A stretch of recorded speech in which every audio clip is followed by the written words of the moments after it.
Nakatalikod po ba siya? Ito yung nakarap. Ay, nakaharap siya.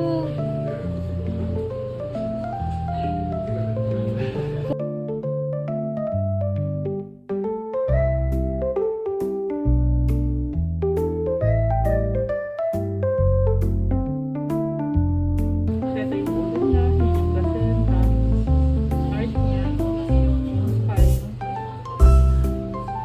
isang kamay, sharn, Ayan, dito.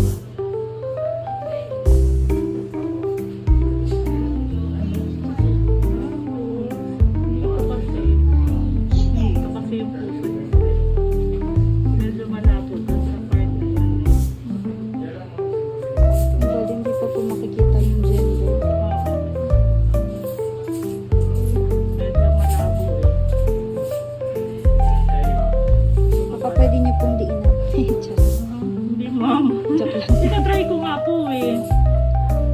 Ayoko din naman maglagay ng hindi ako sure, hindi po ako nag-conclude. So, hindi ako sure kasi nga, hindi siya masyadong malinaw. Kung boy over. Although may parang nakalabas, pero siguro mga less than 50% pa na boy. Opo, nakikita ko po. Siguro next month, yan, kitang-kita na. At 20 weeks yun, kitang-kita na. May umbilical cord kasi doon eh. Yun lang. Kaya hindi po na tatakpa. Ayun po, magpakita. Anak ha? Surprise ha? Okay.